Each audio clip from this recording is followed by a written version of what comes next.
Why do we absolutely love Pepper Potts, but can't stand Iris West?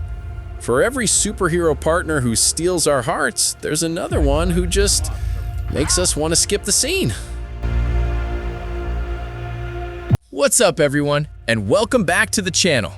In the world of superhero movies and TV, the love interest can be the hero's greatest strength or their most annoying weakness.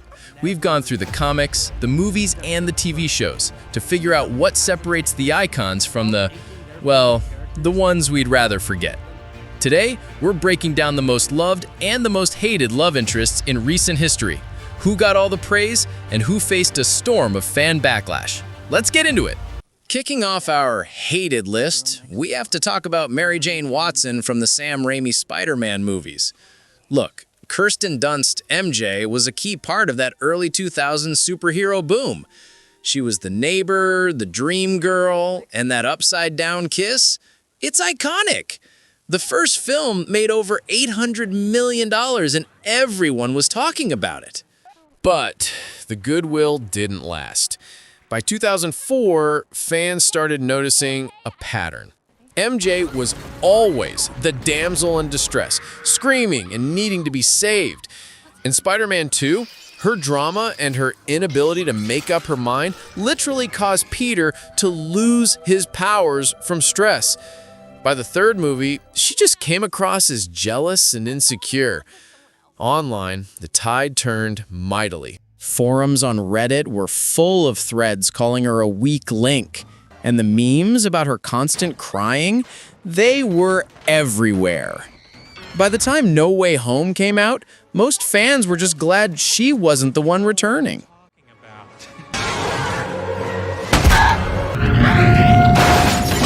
But while MJ's constant rescuing dragged her down, our first loved character climbed high. Enter Gwen Stacy, played by Emma Stone in the Amazing Spider-Man films. Gwen completely changed the game. She was a brilliant scientist who helped Peter. She was brave, witty, and wasn't just waiting around to be saved. The chemistry between Emma Stone and Andrew Garfield was undeniable. Their clips racked up millions of views. Fans online had a clear favorite, and the consensus was crystal clear. Mary Jane fell in love with Spider-Man, but Gwen Stacy fell in love with Peter Parker. Her smarts and heroism, even in her tragic end, cemented her as an all-time fan favorite. Stay with me. From a beloved character to one of the most controversial. Let's talk about Iris West from the CW's Flash show. In the beginning, Candace Patton's Iris started off strong.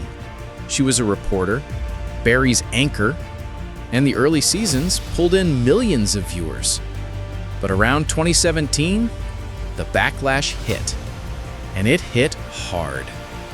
Fans felt she became selfish and bossy, especially when she took over as the team leader without any powers.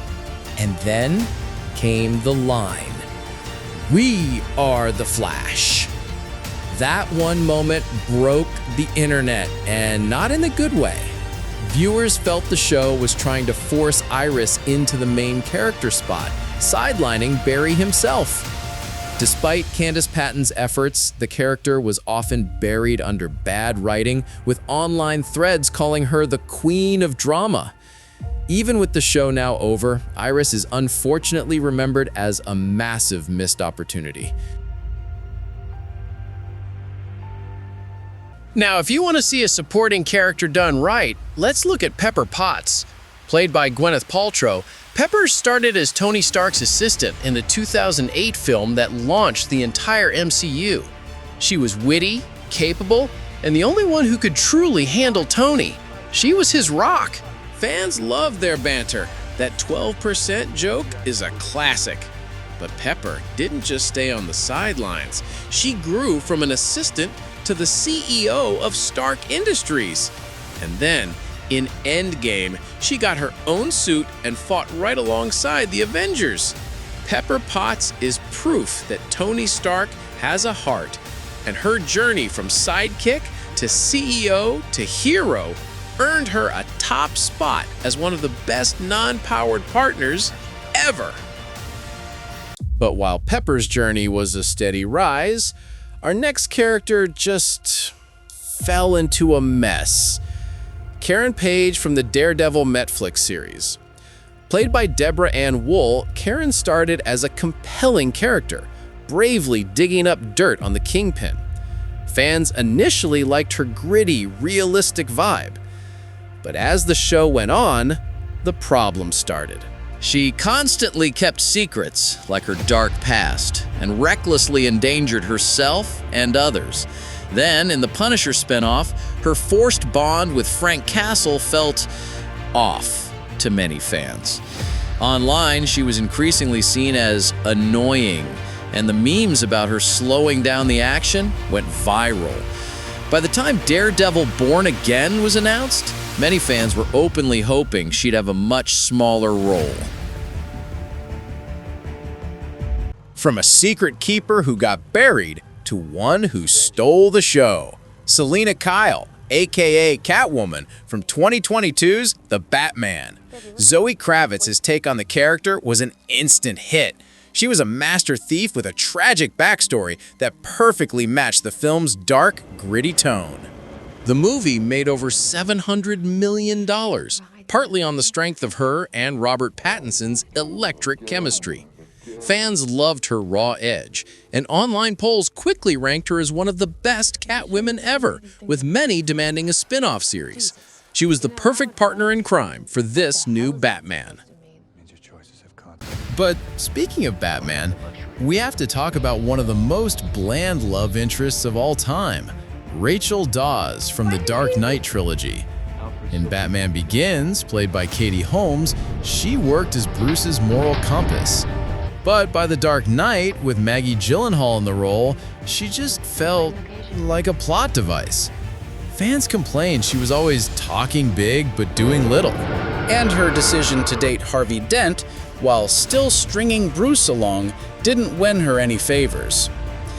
Then, she was unceremoniously killed off in an explosion. Despite being in two of the most successful superhero films ever, Rachel is almost universally seen as the trilogy's weakest link. She's just boring. Finally, while Rachel's story was a dead end, our last character shows how to do it right. Lois Lane. Let's look at Amy Adams' version in the DCEU. She's a tough, tenacious, Pulitzer Prize-winning reporter. She isn't just Superman's girlfriend, she's a force for good on her own. Fans on the internet raved, saying she was a brilliant, deeply ethical reporter who was as much a force for good as Superman. She flew with Superman, broke the big stories, and was a hero in her own right. This is how you write a partner, not as someone who needs saving, but as someone who's right there in the fight. Oh, hi. And that's our breakdown. It's clear that fans want a partner who is more than just a damsel in distress. They want a real character, someone with agency and a purpose. But what do you think? Who is your all-time favorite superhero love interest? And who did we miss on the hated list? Let me know your picks in the comments down below. If you like this video, make sure to hit that like button, subscribe for more rankings, and ring that bell so you never miss an upload. Thanks for watching. See you in the next one.